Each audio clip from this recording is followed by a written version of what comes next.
नमस्कार दोस्तों, मैं Shailesh Kumar Pal ICS YouTube channel पर आप सभी का हार्दिक स्वागत करता हूं। जैसा कि हम लोगों ने पिछले वीडियो में 22 सितंबर 2020 के करंट अफेयर्स के महत्वपूर्ण प्रश्नों को पढ़ा था। आज हम लोग 23 सितंबर 2020 के करंट अफेयर्स के महत्वपूर्ण प्रश्नों के बारे में पढ़ेंगे। अगर आप चैनल पर नए हैं तो चैनल को सब्सक्राइब कर लीजिए और बेल आइकन को जरूर प्रेस कर दीजिए ताकि हमारी जो भी नई वीडियो है उसका नोटिफिकेशन आपको प्राप्त हो जाए।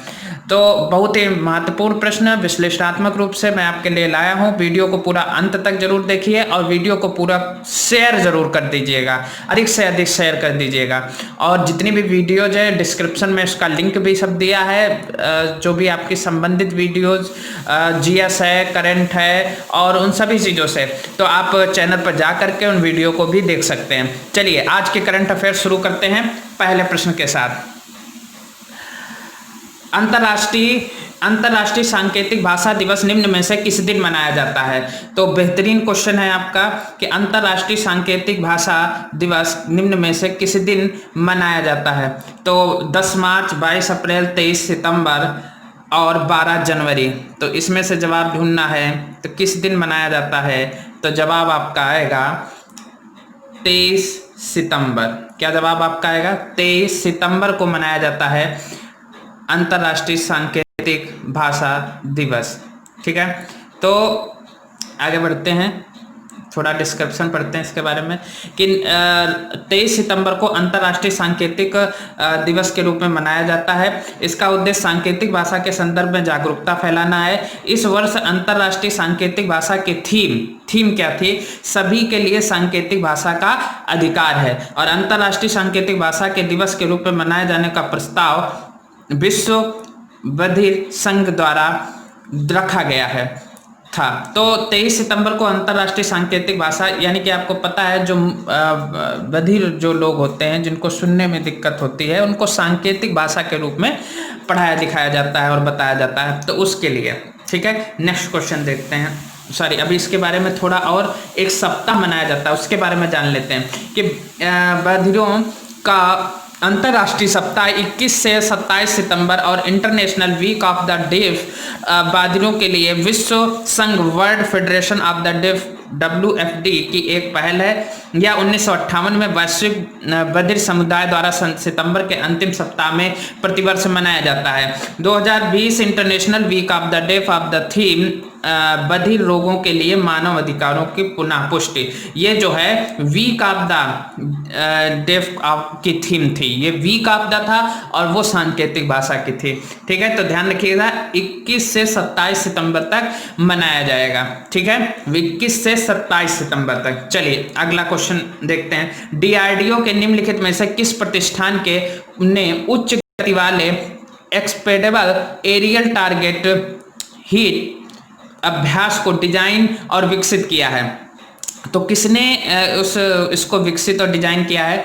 वैमानिक विकास प्रतिष्ठान ADE, हवाई वितरण अनुसंधान एवं विकास प्रतिष्ठान, फिर है आयुध अनुसंधान एवं प्रतिष्ठान, रक्षा एवियोनिक्स रिसर्च एस्टेब्लिशमेंट डेयर। तो इसमें से कौन सा इसमें जवाब सही होगा ये बताना है। तो देखिए इसका सही जवाब आपका है पहला ऑप्शन, वैमानिक विकास प्राधिकरण ADE। चलिए इसके बारे में पढ़ते हैं। उड़ान परीक्षण उड़ीसा के अंतरिम परीक्षण रेंज बालासोर से किया गया। अभ्यास का उपयोग विभिन्न मिसाइल प्रणालियों के मूल्यांकन के लिए एक लक्ष्य के रूप में किया जा सकता है। एरोनॉटिकल डेवलपमेंट एस्टेब्लिशमेंट DRDO ने अभ्यास को और विकसित किया है, डिजाइन और इसको विकसित किया है। अभ्यास एक छोटे गैस टरबाइन इंजन द्वारा संचालित है। अभ्यास में नेविगेशन के लिए माइक्रो इलेक्ट्रो मैकेनिकल सिस्टम आधारित इनर्ट्रियल नेविगेशन सिस्टम है। ठीक है, तो किसने? वैमानिक, ठीक है, ADE ध्यान रखिएगा, वैमानिक विकास प्रतिष्ठान। चलिए नेक्स्ट क्वेश्चन है, मेडा स्पार्क मेडिकल डिवाइसेस पार्क कहाँ स्थापित किया जाएगा? उत्तर प्रदेश, असम, केरल या हिमाचल प्रदेश? तो ये कहाँ स्थापित किया जाएगा? इसका सही जवाब है आपका केरल। केरल में क्या है? मेड स्पार्क एक चिकित्सा उपकरण park, life science park Thonnakkal Thiruvananthapuram Kerala में स्थापित किया जाएगा। या Shri Chitra Tirunal institute for medical sciences and technology और केरल राज्य औद्योगिक विकास निगम लिमिटेड की एक संयुक्त पहल है। 24 सितंबर 2020 को चिकित्सा उपकरण पार्क के लिए नींव पत्थर रखा जाएगा और मेडिस्पार्क को डीएसटी के बायोमेडिकल डिवाइस प्रोग्राम के लिए तकनीक अनुसंधान केंद्र के तहत विकसित किया जाएगा। तो कहाँ मेडिस्पार्क खोला जाएगा, स्थापित किया जाएगा, तो वो तिरुवनंतपुरम केरल में। ठीक है, नेक्स्ट क्वेश्चन है, मध्य प्रदेश सरकार के मुख्यमंत्री किसान कल्याण योजना में किसान को 1 वर्ष में वित्तीय सहायता के रूप में कितनी राशि प्रदान की जाएगी? तो ये वही है, किसान सम्मान निधि के रूप में है, तो कितनी राशि प्रदान की जाएगी? तो इसका सही जवाब 3,000, 4,000, 6,000, 2,000, तो उसमें से सही जवाब आपका है 4,000। क्या जवाब है? 4,000। तो इसके तहत किसानों को हर साल 2 किस्तों में 4,000 रुपए दिए जाएंगे। कितने किस्तों में दिए जाएंगे? 2 किस्तों में 4,000 रुपए दिए जाएंगे। इसका फायदा मध्य प्रदेश सरकार के लगभग 80 लाख किसान को मिलेगा। यह योजना प्रधानमंत्री किसान सम्मान निधि के साथ चलेगी। अब किसानों को राज्य से 4,000 रुपए और मध्य प्रदेश के केंद्र से 6,000 रुपए मिलेंगे। ठीक है, केंद्र में हर जगह सभी को 6,000, 2,000 की किस्तों को 3 भागों में विभाजित किया गया है, ये रुपए आते हैं। और 4,000 रुपए जो हैं वो अब राज्य सरकार, मध्य प्रदेश सरकार देगी। अगला क्वेश्चन है, महाराष्ट्र सरकार के निम्नलिखित में से ऐप से किसानों को उनकी उपज का सही मूल्य और अच्छा बाजार मूल्य मिलने पर मदद करेगी। तो एक ई किसान ऐप है, मंडी ऐप है, मजदूर ऐप है या ई पीक पहानी ऐप है? तो इसमें से कौन सा ऐप है महाराष्ट्र सरकार द्वारा? तो इसका सही जवाब है ई पीक पहानी ऐप। चलिए पढ़ते हैं इसके बारे में कि महाराष्ट्र सरकार ने कहा कि ई पीक पहानी ऐप से किसानों को लाभ होगा क्योंकि वे अपनी उपज के लिए उचित मूल्य और अच्छा बाजार प्राप्त कर सकेंगे। इस ऐप में किसान अपनी फसल की तस्वीरें अपलोड कर सकते हैं और उसी के सत्यापन के बाद तलादी 7/12 अर्क पर विवरण दर्ज कर सकते हैं। वर्तमान में इस एप्लीकेशन का उपयोग करके 9 तालुका किसान विवरण एकत्र किए जाएंगे। तो ये किस सरकार द्वारा शुरू किया गया ऐप है? तो महाराष्ट्र सरकार के द्वारा शुरू किया गया ऐप है। चलिए आगे नेक्स्ट क्वेश्चन है, हाल ही में कोविड-19 के कारण आशालता बबगांवकर का निधन हो गया है। वे किस क्षेत्र से थीं? अभिनय से थीं, राजनीति से थीं, उद्योग से थीं कि व्यापार से थीं? तो इसमें से किस क्षेत्र में थीं? तो 3 ये हमने काट दिए, तो कौन सा क्षेत्र उनका आ गया? अभिनय से संबंधित थी। आगे देखते हैं, पढ़ते हैं इनके बारे में। 22 सितंबर को कोविड-19 के कारण प्रसिद्ध मराठी, ध्यान रखिए कहाँ की अभिनेत्री, मराठी अभिनेत्री आशालता वाबगांवकर का निधन हो गया। उन्होंने 100 से अधिक हिंदी और मराठी फिल्मों में अभिनय किया। कुछ प्रमुख मराठी नाटक जिनमें उन्होंने काम करा वे हैं गुट्टा हरिध्या है, वारवारची वैरत, चिन्ना और महानंदा। उनकी पहली हिंदी फिल्म पराये थी। कौन सी थी? पराये। तो ये महाराष्ट्र की थी, इनका निधन हो गया हाल ही में। नाडा ने भारतीय बास्केटबॉल खिलाड़ी अर्शप्रीत सिंह भुल्लर पर डोप में फेल होने के कारण कितने साल का प्रतिबंध लगा दिया है? तो 5 साल, 4 साल, 3 साल। तो बास्केटबॉल खिलाड़ी हैं अर्शप्रीत सिंह भुल्लर, एक और भुल्लर हैं वो आपके उसके गोल्फ के आते हैं। तो 5 साल, 4 साल, 3 साल, 8 साल में से कौन सा है, कितने साल के लिए? तो देखिए आपके 3 कट गए ऑप्शन, 1 बचा, कौन सा? 4 साल वाला। तो 4 साल के लिए अर्शप्रीत सिंह भुल्लर पर प्रतिबंध लगा दिया गया है। चलिए आगे पढ़ते हैं इनके बारे में। भारतीय बास्केट टीम के पूर्व कप्तान थे अर्शप्रीत सिंह भुल्लर भी डोप पॉजिटिव पाए गए हैं।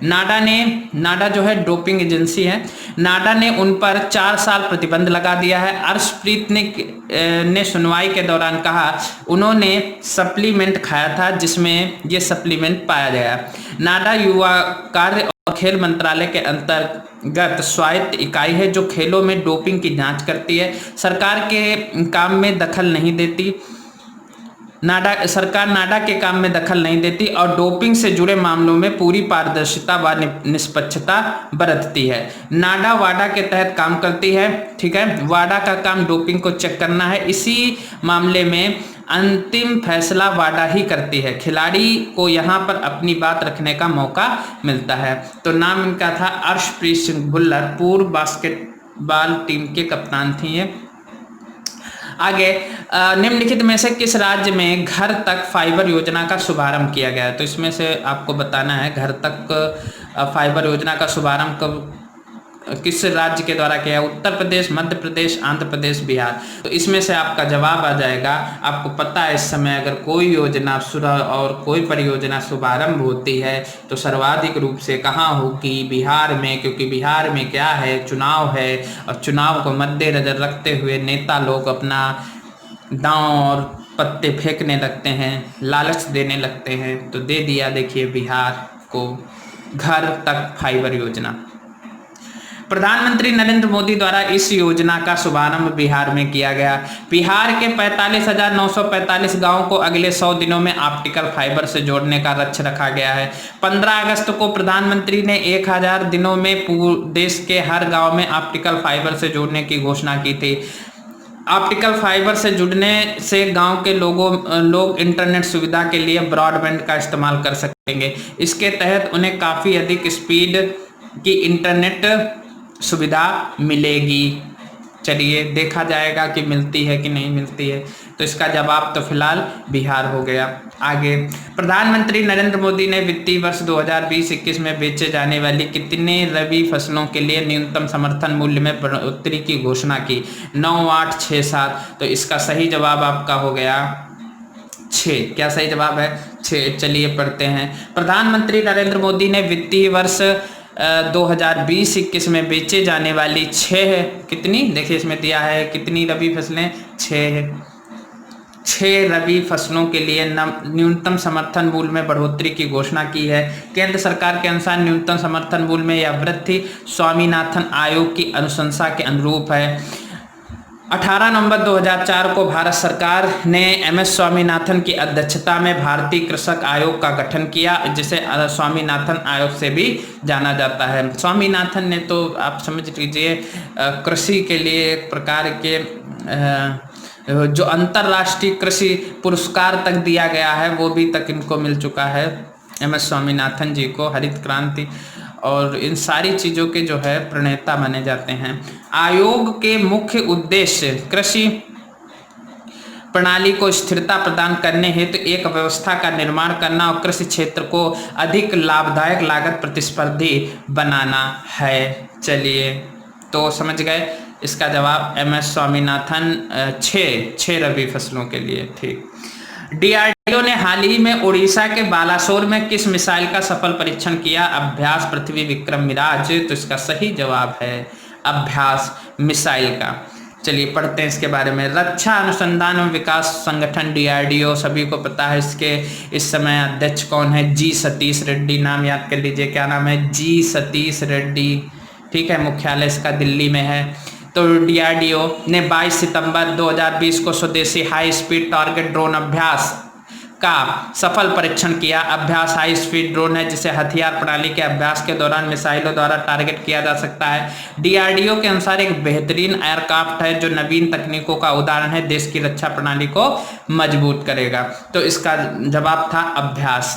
अगला है, विश्व गैंडा दिवस निम्न में से किस दिन मनाया जाता है? तो ऑप्शन दिए हैं 10 सितंबर, 22 सितंबर, 12 सितंबर और 18 सितंबर। तो हाल ही में मनाया गया है, तो इसका जवाब क्या हो जाएगा? 22 सितंबर। क्या जवाब है इसका? 22 सितंबर। चलिए आगे देखते हैं। विश्व गैंडा दिवस प्रतिवर्ष 22 सितंबर को मनाया जाता है। इसका उद्देश्य जंगली जीवों के इस प्रजाति के संरक्षण और उसके प्रवास के महत्व को उल्लेखित करना है। भारत ने एक सींग वाले गेंडों के संरक्षण के लिए पिछले वर्ष राष्ट्रीय वय संरक्षण रणनीति की शुरुआत की थी और इस प्रजाति के संरक्षण के लिए ये अपनी तरह पहला प्रयास और 5 उद्देश्यों को लेकर काम करता है। तो विश्व गैंडा प्रतिवर्ष 22 सितंबर को मनाया जाता है। ठीक है, तो ध्यान रखिएगा विश्व गैंडा दिवस 22 सितंबर को मनाया जाता है। तो ये था आज का वीडियो। वीडियो को अधिक से अधिक शेयर कर दीजिए, चैनल पर नए हैं तो सब्सक्राइब कर दीजिए, लाइक कर दीजिए अगर आपको अच्छा वीडियो लगा हो तो, और शेयर जरूर कर दीजिए। ठीक है, कोई भी इंफॉर्मेशन के लिए संस्थान के नंबर पर आप संपर्क कर सकते हैं। वीडियो को पूरा अंत तक देखने के लिए सभी को बहुत बहुत धन्यवाद। नमस्कार।